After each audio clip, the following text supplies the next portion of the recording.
वीर सागर जी महाराज की जय। परम पूज्य आचार्य श्री शिव सागर जी महाराज की, परम पूज्य दीक्षा गुरुवर्य आचार्य श्री धर्म सागर जी महाराज की जय। परम पूज्य आचार्य श्री अजित सागर जी महाराज की जय। परम पूज्य दीक्षा गुरुवर्य आचार्य कल्प श्री शिव सागर जी महाराज की जय। श्रीमद जैन धर्म की जय। बड़ी प्रमुख से भाष्य वाली आचार्य गुरुवर श्री भगवान स्वामी महाराज की आचार्य संत की जय।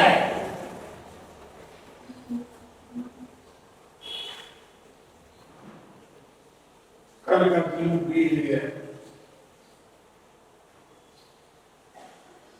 देशवासियों ने एक पर्व मनाया जिसे राष्ट्रीय पर्व का नाम दिया गया है। वास्तव में वो राष्ट्रीय पर्व, उस राष्ट्रीय पर्व के अंतर्गत अनेक प्रकार के कार्यक्रम हैं। हमें नहीं मालूम, हमने तो कभी देखा भी नहीं क्या कार्यक्रम होते हैं। स्कूल में पढ़ते थे जब जरूर किए हैं कार्यक्रम, लेकिन उसके बाद 55 वर्ष से हमने विद्यालय में नहीं क्या करते।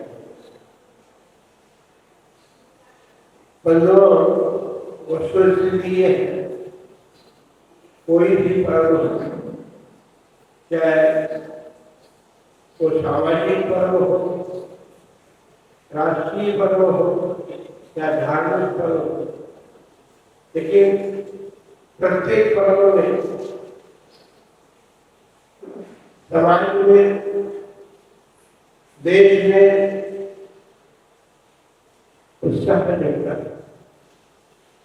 उत्साह के बिना पर्व नहीं मनाए जाते। पर्वों का अपना महत्व होता है। जब कल राष्ट्रीय पर्व सारे देश ने मनाया तो राष्ट्रीयता के प्रति उत्साह जगा रहे कि एक दिन था, हम स्वतंत्र थे और वो दिन आया जिस दिन हम स्वतंत्र हो गए। तो स्वतंत्रता हर्ष का कारण है और स्वतंत्रता जो है उदासी का कारण है। ठीक इसी प्रकार एक महापर्व है, उसकी चर्चा हमने कुछ दिन पहले की थी, और वह महापर्व है मनुष्य पर्याय का प्राप्त है। मनुष्य पर्याय प्राप्त करने के बाद भगवान ने अपने लिए कुछ कर्तव्य भी बताए। उन कर्तव्यों के साथ यदि हम अपना जीवन यापन करते हैं तो मनुष्य भोग प्राप्त करना सार्थकता को प्राप्त होता है। अनेक कर्तव्य बताए हैं और अनेक प्रकार के संयम भी बताए हैं। अनेक प्रकार के संयमों में जहाँ धर्म अर्थ काम पुरुषार्थ के अंतर्गत अर्थ पुरुषार्थ और काम पुरुषार्थ की विशेष चर्चा की और उसके लिए उन्होंने एक बात बताई कि वो पुरुषार्थ हमारे धर्म से नियंत्रित होना चाहिए। यदि धर्म का नियंत्रण उन पुरुषार्थों पर नहीं है तो पुरुषार्थ जो है वो पुरुषार्थ नहीं रहते, पुरुषार्थ करते हैं। धर्म का नियंत्रण तो हमारे जीवन में सभी कार्यों में चाहिए, लेकिन दो पुरुषार्थ ऐसे हैं जो धर्म से अनियंत्रित होते जा रहे हैं।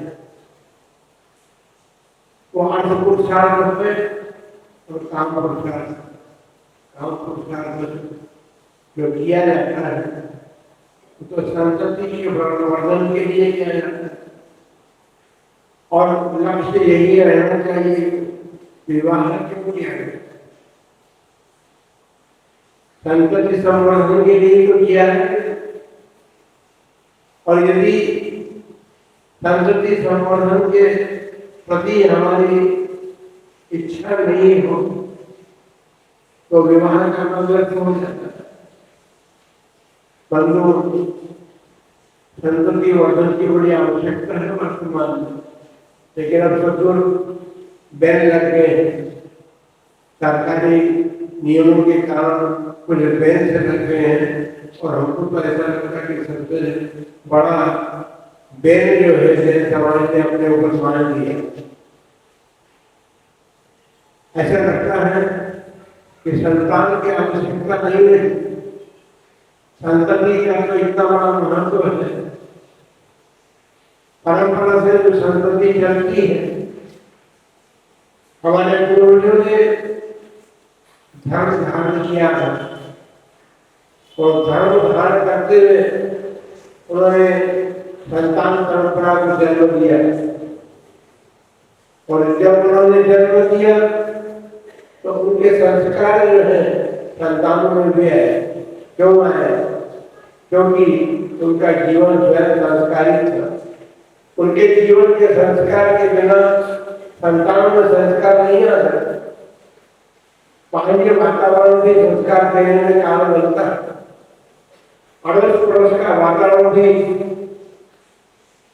संस्कार देने में कारण बनता है। हम पाठशाला वासियों से पूछना चाहते हैं कि लेटरवा गांधी या धर्मवर और पर आपने क्यों नहीं मकान बनाया? उधर मकान क्यों नहीं बनाया? मजदूर पाठशाला के ग्रंथ क्यों नहीं? का एकमात्र कारण था कि वहां पर संस्कारी जीवों का अभाव है और संस्कारी जीवों का अभाव है, इसलिए उस बीच में रह करके हमारे जीवन में भी संस्कार विगलित हो जाएंगे, नष्ट हो जाएंगे, इसलिए उनके बीच में नहीं आना। वस्तुस्थिति यही है, वास्तव में ठीक है कि हमें ऐसी जगह पर या ऐसे स्थानों में ही अपना निवास स्थान बना करके रहना चाहिए जहाँ हमारे संस्कार बिगड़ने की संभावना नहीं। दूसरी बात, जिस मंगाना की तरफ मंगाना की तरफ समाज का विस्तार क्यों हुआ? समाज का विस्तार इसीलिए हुआ कि वहां पर असंस्कारित लोगों का बोलबाला नहीं है, इसलिए हमारे संस्कार सुरक्षित रह सके। फिर भी समाज में बात सुनिए, संस्कार तो है, संस्कार क्यों है? क्योंकि हमारे जनाना जो है वो ऐसे स्थान पर विद्यमान है जहां पर हमारे समाज के लोगों का निवास स्थान में रह रहे और चारों लोग, क्योंकि अन्य लोग तो पीछे की तरफ रहते हैं। इसलिए हमारा सबसे बड़ा सौभाग्य रहा है कि हम सब हमारे जनानों के सन्निकट रहते हैं और जनानों के सन्निकट रहने का कारण ही रहते हैं कि जनाने आज भरे भरे दिखाई देते हैं पूजा अभिषेक के लिए। थोड़ा सा विचार किया गया, समाज ने सोचा कि मंगाना पर जिन लोगों ने मकान बनाए हैं वहां भी एक जनाने होना चाहिए, है ना?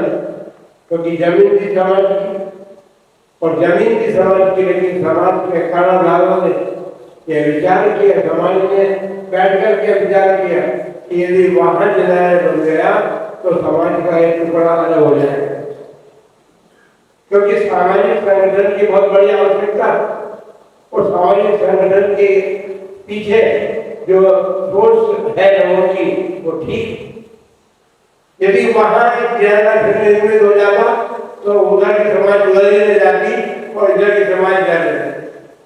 समाज का एक प्रकार से संगठन टूट जाए। जनाने भी संगठन के कारण जनाने होते हैं और सारी समाज उन जनाने में आती है तो संगठन के कारण वहां पर बहुत सारे आवश्यक पूजन तो करते ही, लेकिन एक साथ सारे समाज वहां पर मिलती और मिल करके और एक संगठन दिखाई देता है और उसके अतिरिक्त कुछ विचार विमर्श किसी के हो तो वो भी हो जाता है। वहां पर पहलियां मिल जाती है, नवयुवक अपने दोस्तों से वहां पर बातचीत कर लेते हैं। तो कुल मिलाकर के जैन जो है, जैन मंदिर जो है वो सामाजिक संगठन के सबसे बड़े कारण है। इसलिए सामाजिक संगठन को बनाए रखने के लिए बहुत अधिक जनादेन की आवश्यकता है। बहुत अधिक जनादेन बड़े शहरों में हो, पाठशाला में तो आवश्यकता नहीं है जनादेन। जितने जनादेन हैं वो बहुत, और वो इसलिए समाज ने विचार किया कि परम पूज्य 40 चक्रवर्ती आचार्य श्री शांति सागर जी महाराज का शताब्दी महोत्सव मनाएंगे। तो वो जो जमीन है, जो जमीन समाज की थी, उस जमीन पर, समाज की जमीन पर शांति उद्यान बनाएंगे, जिससे कि वो जमीन भी हमारी सुरक्षित रहेगी और वहां पर हम बराबर जाते आते रहेंगे। तो मंदिर के निमित्त तो जाना बनता हो, लेकिन फिर वो सीमित लोगों का बनता है, यहाँ की समाज मानेंगे। और वहाँ शांति उद्यान बनने के कारण उस उद्यान में यहाँ के लोग भी वहाँ जाएंगे, वहाँ के लोग तो वहाँ जाएंगे ही, उन्हीं को कोई बात नहीं। इसलिए ये बड़ी दीर्घ सोच विचार की बात है कि समाज ने यहाँ पर ये विचार बनाया और बड़ी प्रकार से, अच्छे प्रकार से, जहाँ पर विकराल प्रतिष्ठा महोत्सव जिस मैदान में हो, ठीक उससे लगी हुई तो जमीन है। तो आप लोगों का जो संगठन को सुरक्षित रखने का विचार बना, वो बड़ा अच्छा बना विचार। उस विचार से समाज के संगठन में किसी प्रकार की बाधा आने की संभावना नहीं है। दूसरी बात ये है कि हमारे भगवान ने हमारे लिए 4 पुरुषार्थों की चर्चा की, लेकिन सबसे पहले धर्म पुरुषार्थ को रखा उन्होंने। वे जानते हैं कि धर्म के बिना कोई पुरुषार्थ सार्थक नहीं हो सकता। अंत में मोक्ष पुरुषार्थ रखा, जो धर्म के बिना प्राप्त नहीं हो सकता, चिंता नहीं हो सकता। उस मोक्ष पुरुषार्थ की साधना के लिए सभी को धर्म पुरुषार्थ का अवलंबन लेना पड़ता। बिना धर्म पुरुषार्थ के अवलंबन के मोक्ष पुरुषार्थ सिद्ध नहीं हो सकता। अब रही बात, ये तो धर्म की बात और मोक्ष की बात हुई, लेकिन समाज तो समान है। समाज सारी की सारी समाज धर्म पुरुषार्थ को कर सकती है कि सभी लोग मोक्ष पुरुषार्थ में लग जाए, ऐसा संभव नहीं। तो फिर क्या करें? बीच में 2 पुरुषार्थ है, सामाजिक उन्नति के कारण हो, सामाजिक अवनति के कारण नहीं, लेकिन उन पुरुषार्थ के भीतर धर्म का नियंत्रण नहीं होने से वो सामाजिक अवनति के कारण बनते जाते। अर्थ पुरुषार्थ जो है, वो अर्थ पुरुषार्थ क्यों किया, उसके लिए क्या आवश्यकता पड़ी? हमारे पूर्वजों ने भी किया, और हमसे पूर्वज जो पहले थे वो तो विदेश व्यापार करने के लिए जाते थे, पानी के जहाजों से जाते थे। वहां से अर्थ पुरुषार्थ की बेल चली, और वो अर्थ पुरुषार्थ जो है वो बिना धर्म के नहीं कर सकते। वे पूजन के आदि थे, उन्होंने नियमबद्ध होकर के अपने जीवन में भगवान जैसे की पूजन अर्चना की। अब जब वहां पे जा रहे हैं, अभी कोई विदेश जाए, कुवैत ही चले जाए तो दूर की बात क्या करें। कुवैत जाने वाले लोगों को मालूम नहीं है, उनके पास कोई साधन नहीं है वहां पर धर्म पुरुषार्थ करने, किंतु वहां पर किए जा सकता है धर्म पुरुषार्थ। ऐसा बात नहीं है कि वह धर्म पुरुषार्थ नहीं किया जा सकता। मुझे मालूम नहीं है कि कुवैत के नवाब में कोई बंधन लगा रखा हुआ, ऐसी बात तो नहीं। आप अपने घर में तो देख सकते हैं, तो धर्म पुरुषार्थ हम विश्व के किसी भी कोने में रहे, संसार के किसी भी कोने में रहे, लेकिन वहाँ हम कर सकते हैं। और धर्म पुरुषार्थ जो है वो हमारे उन्नति का कारण है। धर्म पुरुषार्थ करने में हमने पहली बार कही थी कि धर्म पुरुषार्थ कौन कर सकता है। संसार में अनंत जीव राशि, अनंतानंत जीव राशि के बीच में केवल एक मनुष्य पर्याय ही ऐसी पर्याय है जिसमें धर्म का पुरुषार्थ किया जाता है, बुद्धिपूर्वक किया जाता है। धर्म पुरुषार्थ करने के लिए मनुष्य पर्याय चाहिए तो कोई बात नहीं, लेकिन हम देखते हैं कि मनुष्य पर्याय के साथ साथ वाणी भी चाहिए। धर्म पुरुषार्थ के लिए वाणी की आवश्यकता है। वाणी मनुष्य जीवन में आवश्यक, यदि गूंगे हो जाए तो क्या करेंगे। वाणी का बड़ा महत्व है और वाणी ऐसी महत्वशाली वस्तु है जिसके माध्यम से अपने जीवन में अनेक प्रकार के सुख प्राप्त किए जा सकते हैं। यदि आपकी वाणी में काकरता है तो मित्र नहीं बन सकते, आपके पास कोई बैठना भी पसंद नहीं करेगा। इसलिए शब्द की अर्थात समीचीन वाणी एक अवलंबन दिया है। और जहाँ चप्पा सूत्र ग्रंथ में अनेक प्रकार के विचार दिए हैं, वहां पर जहाँ सत्य वचन की बात कही है, क्योंकि असत्य वचन जो व्यापार में करने में असत्य वचन का प्रयोग हो जाता है। अब क्यों सोचा है कि हमें नहीं मालूम, क्योंकि हमने व्यापार नहीं किया, हम नहीं जानते कि उसकी क्या आवश्यकता पड़ी। लेकिन फिर भी सत्य वचन हमारा अवलंबन, उसके बिना हम जीवन नहीं जी सकते। आप घर में भी रहे और यदि केवल असत्य वचनों का ही प्रयोग करते रहे तो परिवार संगठित रह सकेगा। ये बात जरूर है कि आपका गृह मंत्रालय जो है वो कभी कभी असत्य वचनों का प्रयोग करता है, अन्य को क्या करता है। घर में गेहूं समाप्त हो गए हैं, गेहूं लाना है, दाल समाप्त हो गई है इत्यादि। और जब घर में दाल है और भोजन में पकाना, भोजन बना नहीं। एक बात और हम आपको कह रहे हैं कि वचनों के प्रयोग में दरिद्रता नहीं होनी चाहिए, क्योंकि संस्कृति हमारे देश में अनेक प्रकार की संस्कृतियां आई हैं और उनका प्रभाव हम पर पड़ा हुआ है। भोजन बनाना चाहिए, भोजन अर्थात खाना पकाना नहीं चाहिए। ये अशब्द शब्द वाणी के शब्द नहीं है, वो शब्द वाणी के शब्द लोगों के वचन नहीं है। खाना पकाना, खाना खाना इत्यादि वचन जो है ये श्रेष्ठ पुरुषों के वचन नहीं होते।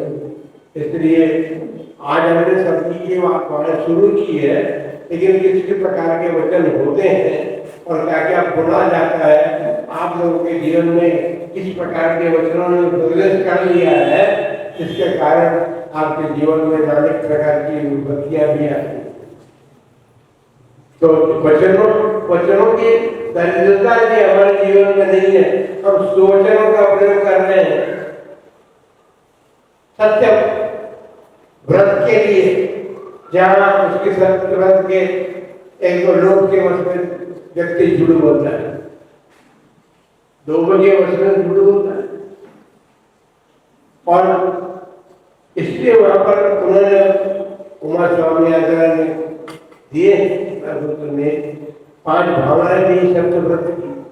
उसमें लोभ का प्यार सबसे पहले थी, क्योंकि लोग के वशीभूत होकर के सत्य को नहीं बोला जाता, इसीलिए लोभ का प्यार। अंतरिम किया उन्होंने कि जैसे दिनांकों में कहा गया है या दिनांक के अनुसार हमको बोलना चाहिए। दिनांक में जो प्रतिपादित तत्व है उसकी बात आजकल तत्व के संबंध में तो बहुत लोग जानते ही नहीं।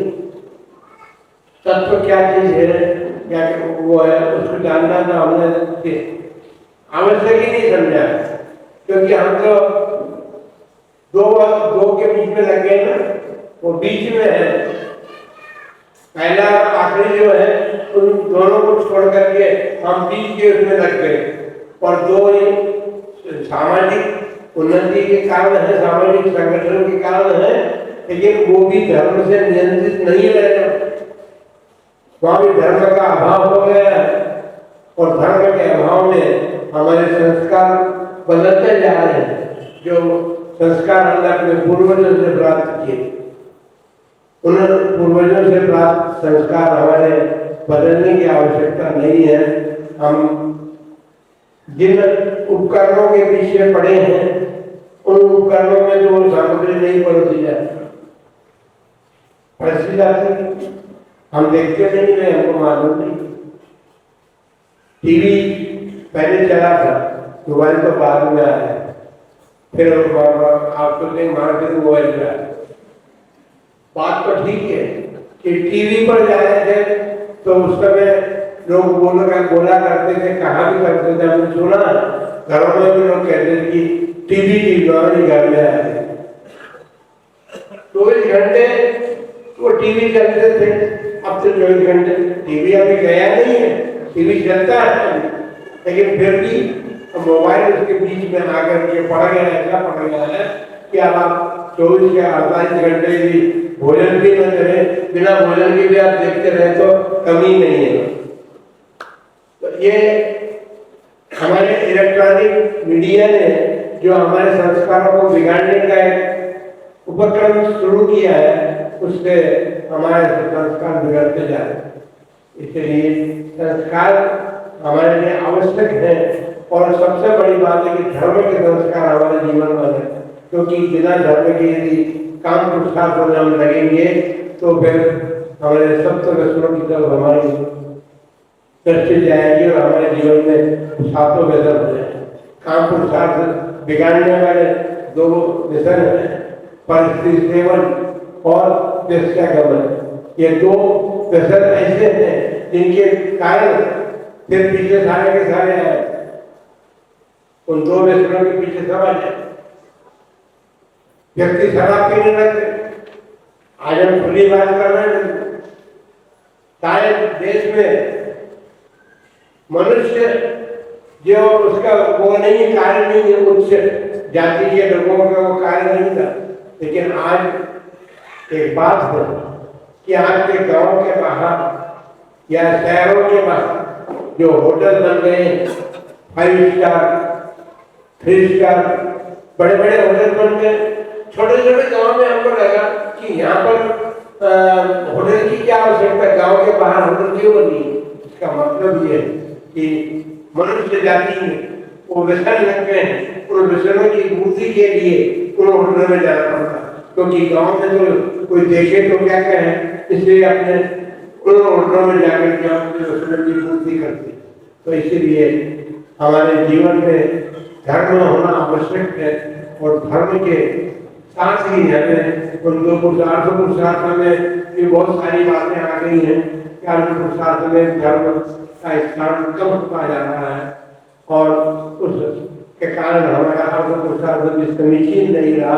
तो ये काम पुरुषार्थ और अर्थ पुरुषार्थ जो है, क्योंकि नीति की सबसे बड़ी आवश्यक है, नीति और न्याय सबसे बड़ी आवश्यकता है अर्थ पुरुषार्थ में, और उसके बिना हमारा अर्थ पुरुषार्थ भी मलिन होता जा रहा है। इसलिए चारों पुरुषार्थ के अंतर्गत सबकी वाणी का भी हम समय, आप देखिए, आप व्यापारी हैं, व्यापार में आप यदि किसी ग्राहक से कठोर वचनों का उपयोग करें तो क्या होगा, दुकान चलेगी, जल्दी में नहीं चलेगी ना। 10 बार उसके घर जाते हैं, लाभ है दे दे, उधार लाया है तो पैसा दे दे, तो ग्राहकी बिगड़ जाएगी। ये चिंतन है। तो इसलिए वाणी हमारी जितनी समीचीन होगी, सरल होगी, उसका बड़ा प्रभाव पड़ेगा और उसके प्रभाव से हमारे सारे कार्य जो है सिद्धता को प्राप्त होंगे। इसलिए आपको इन चारों पुरुषार्थों में जो दो पुरुषार्थ सामाजिक संगठन के लिए हैं, उनको सामाजिक संगठन तक सीमित रख करके हमें रख कर उन बुराइयों को अपने जीवन में न आने दें, जिन बुराइयों से मनुष्य का ये, क्योंकि स्वास्थ्य भी खराब होता है उन व्यसनों से, स्वास्थ्य भी खराब होता है, धन भी जाता है, अर्थ पुरुषार्थ भी हमारा समाप्त हो गया। आज कई लोग जो है कर्जदार बन गए और बढ़िया आश्चर्य की बात तो ये है कि उन व्यसनों को करने के लिए हम कर्ज लेकर के भी उन व्यसनों को पूरा कर रहे। हम बता दें आपको एक बात कि व्यसन मुक्ति आंदोलन आप कभी अभी धर्मस्थल में गए थे, आप यहाँ के लोग, तो वहाँ पर मेरे नजरिए हेगड़े साहब जो है उन्होंने व्यसन मुक्ति आंदोलन कराया अपने क्षेत्र। जब हम पहली बार 1994 के मस्तकाम जिसमें वहाँ गए थे, तो कहा था कि 3 जिले, कर्नाटक प्रांत के 3 जिले उन्होंने गुण दे दिए और 3 जिलों में लोगों को पैसा दिया जाता है। लेकिन उसके पहले उन्होंने व्यसन मुक्ति आंदोलन चलाया, सबको व्यसन मुक्त उनका जीवन बनाया और व्यसन मुक्त होने के व्यसन से मुक्त होने के बाद उन्होंने 10 जगह प्राण दिए। वापिस सरकार का पैसा तो वापिस आता भी नहीं, लोन दे तो भी नहीं आता, सब हजम हो जाता है। लेकिन हेगड़े जी का वो धर्मस्थल जो है वहाँ ऐसा कुछ प्रभाव है कि वहाँ की नदी का पत्थर भी चुरा करके को नहीं ले जाए। एक व्यक्ति पत्थर लेकर के चुरा करके देव वहाँ पर लिंग तो मैंने जो पत्थर को दिखा, इसको बड़ा अपने घर में विराजमान करेंगे, पूजा करेंगे। लेकिन उसके पेट में दर्द हो गया और उसने वापस दिमाग में बंद करके उसको वापस भेजा कि ये मैं नदी से ले गया था, तो नदी में वापस डाल दे। बताइए वहां पर तो वो व्यसन करने के बाद उन्होंने दान देना शुरू, दान नहीं दिया, उधार देना शुरू किया, लोन देना शुरू किया। लेकिन उसके लिए उन्होंने योजना बनाई। एक व्यक्ति उस गांव का प्रधान है और उसने ग्रुप बनाया और ग्रुपों के भी एक प्रधान बनाया। उन प्रधान व्यक्ति को पैसा दिया जाना था, वो प्रधान व्यक्ति ग्रुप के प्रधान को पैसा देता था और वो प्रधान अपने ग्रुप को पैसा बांटता। दूसरी बार जब जाने का अवसर आया तो उन्होंने कहा कि 5 जिले गोद ले ली, बताओ। और उस समय राजीव गांधी प्रधानमंत्री थे, उन्होंने, क्योंकि वो लाल मिर्ची और हरी मिर्ची का मामला है ना, राजीव गांधी ने कभी खेती की नहीं, उनको क्या मालूम, उनको वे लाल मिर्ची तो नहीं बोलते हो, हरी मिर्ची क्यों बोलते हो, ये नहीं मालूम उनको कि हरी मिर्ची लाल होती। तो उन्होंने फिर पूछा कि आपकी जो योजना चल रही है, ये योजना आप कहो तो हम ले जा नहीं सकते क्या, पर ले जाएंगे। लेकिन ये बात जरूर ध्यान रखना, शेखर जी बोले कि आप इस योजना को चालू करेंगे तो आपकी सफलता नहीं होगी, क्योंकि आपका पैसा वापस नहीं आए, सारा पैसा वापस आता है शेखर जी के यहाँ और फिर नए जन करता। तो ये इस प्रकार की बात है। सामाजिक उन्नति के लिए विचार तो किए जाते हैं, लेकिन समाज में अनीति का बोलबाला हो गया है। जो भी सामाजिक अपन उनके सारे समाज की बात अपन जय समाज में भी बात करें तो हमारे समाज में अनीति ने प्रवेश कर लिया है। उस अनीति के कारण हम कोई योजना सफलता को प्राप्त नहीं कर सकते। इसलिए हमारे जीवन में नीति हो और नीति के साथ हमारे जीवन में, क्योंकि नीति भी धर्म का ही अंग है, धर्म का ही अंग है। यदि नीति बनी रही, धर्म बना रहा तो बात है कि हम अपने समाज का उत्थान कर सकते हैं। जो छोटा मोटा करके अपने जीवन को उन्नत बना सकते हैं। तो आशुरा समाज के शताब्दी महोत्सव मनाना तभी सार्थक होगा कि हम एक परिवार को भी यदि गवर्नमेंट ने बना दिया तो हमारा समझ कि शताब्दी महोत्सव सार्थक होगा। इसलिए आज सभी लोग इस बात का ध्यान रख करके और इस महोत्सव को आनंद बना करके अपने जीवन में आए हुए अवसर में ये प्राप्त करें अवसर और उसको लेकर के आप अपने जीवन को सार्थक बनाए। मंगल भावनाओं के साथ महावीर भगवान